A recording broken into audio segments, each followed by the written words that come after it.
Shirazi ഒരു ദിവസം അള്ളാഹുവിന്റെ അനുഗ്രഹത്തെ കുറിച്ച് ഇങ്ങനെ ചിന്തിക്കുന്നേ. അപ്പോഴാണ് കണ്ണിന്റെ ഈ ഭാഗം കണ്ടത്. കണ്ണിന്റെ ഈ ഭാഗം കണ്ടപ്പോ ഷിറാസി പടച്ചോനോട് പറഞ്ഞു, പടച്ചോനെ ഇജ്ജെന്തിനാ കണ്ണ് ഇവിടെ തന്നത്?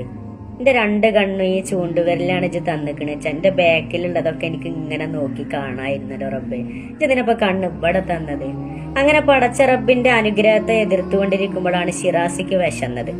വിശപ്പ് സഹിക്കാൻ കഴിയാതെ ഷിറാസി വീട്ടിലേക്ക് ഓടി. വീട്ടിക്ക് അങ്ങോട്ട് കേറിയിട്ട് വാതിലങ്ങോട്ട് അടച്ചപ്പോഴേ ഷിറാസിന്റെ വിരൽ എന്ത് ചെയ്തെന്നറിയോ? വാതിലിന്റെ അടിയിൽ അങ്ങോട്ട് കുടുങ്ങിപ്പോയി. അപ്പൊ പറഞ്ഞു, അൽഹംദുലില്ലാ പടച്ചവനെ, എന്റെ രണ്ട് കണ്ണും ഇജ്ജ് മോത്ത് തന്നത് നന്നായി റബ്ബേ. എന്റെ കണ്ണ് വിരല തന്നിക്കണെന്ന് വെച്ചാൽ ഇപ്പൊ കണ്ണ് പോയില്ലേ, അൽഹംദുലില്ലാ.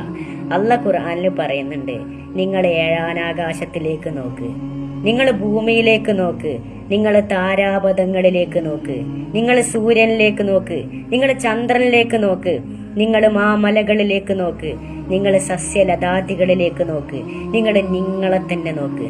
പടച്ചോന്റെ സൃഷ്ടിപ്പില് എന്തെങ്കിലും ഒരു വിടവ് നിങ്ങൾക്ക് കാണുന്നുണ്ടോ? പിന്നെയും നോക്ക്, പിന്നെയും നോക്ക്. ഒരുവിധ ഏറ്റക്കുറച്ചിലുകൾ നിങ്ങൾക്ക് കാണാൻ കഴിയൂല. സുമ്മർജിൽ ബസർ, നിങ്ങളെ കണ്ണ് തോറ്റ് നിങ്ങളിലേക്ക് തന്നെ തിരിച്ചു വരും തീർച്ച.